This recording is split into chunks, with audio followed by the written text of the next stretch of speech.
ನಮಸ್ಕಾರ friends. ನಮ್ಮಣ್ಣನೇ president ಆಗಿರೋ community T shirt ಬೇಕು ಅಂತ ನಮ್ಮಣ್ಣ ಕೇಳಿದರು. ಅದಕ್ಕೋಸ್ಕರ ಮಾರ್ಕೆಟಿಂದ 25 ಟಿ ಶರ್ಟ್ ಹೋಗಿ ತೊಗೊಂಡು ಬಂದ್ವಿ ನಮ್ಮ ರೆಗ್ಯುಲರ್ ವೆಂಡರ್ ಹತ್ರ. ಟಿ ಶರ್ಟ್ ತಂದಾದಮೇಲೆ ನಾವು ಅದನ್ನು ಎಡಿಟ್ ಮಾಡ್ಕೊಂಡ್ವಿ. ಎಡಿಟ್ ಮಾಡಾದಮೇಲೆ ಕ್ಲೈಂಟ್ ನಮ್ಮಣ್ಣ ಅಪ್ರೂವಲ್ ಕೊಟ್ಟರು. ಅಪ್ರೂವಲ್ ಕೊಟ್ಟಾಗಿದ್ದ ತಕ್ಷಣ ಪ್ರಿಂಟ್ ರೆಡಿ ಮಾಡ್ಕೊಂಡ್ವಿ. ಪ್ರಿಂಟ್ ತುಂಬಾ ಚೆನ್ನಾಗಿ ಬರ್ತಾಯಿತ್ತು.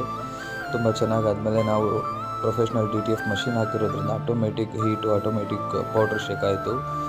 ಪ್ರಿಂಟ್ ಕ್ವಾಲಿಟಿ ತುಂಬಾ ಚೆನ್ನಾಗಿ ಬಂದಿತ್ತು. ಪ್ರಿಂಟ್ ಆದಮೇಲೆ ಅದನ್ನು ಹೀಟ್ ಪ್ರೆಸ್ ಮಾಡಿದ್ವಿ. ಹೀಟ್ ಪ್ರೆಸ್ ಆದಮೇಲೆ ನಾವು ಅದನ್ನು ಜೋಡಿಸಿ ಕರೆಕ್ಟಾಗಿ 25 ನಂಬರ್ಸ್ ಕೊಟ್ಟಿದ್ವಿ. ಪ್ರಿಂಟ್ ಕ್ಲಾರಿಟಿ ಮತ್ತು ಪ್ರಿಂಟ್ ತುಂಬಾ ಚೆನ್ನಾಗಿತ್ತು ಫ್ರೆಂಡ್ಸ್. ಅದು ಸ್ವಲ್ಪ ಏನಂದರೆ ಇನಿಷಿಯಲ್ ಸ್ಟೇಜಲ್ಲಿ ಸ್ಟಾರ್ಟಪ್ ಹೊಸದಿರೋದ್ರಿಂದ ಸ್ವಲ್ಪ ಮಿಸ್ಟೇಕ್ ಇತ್ತು.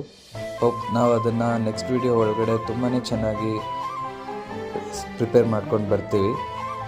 ನಾವು customise hoodies, branding T shirts ಮಾಡ್ತೀವಿ. DM ಮಾಡಿ ಏನಾದರೂ ಆರ್ಡರ್ ಇತ್ತು ಅಂದರೆ. Thank you.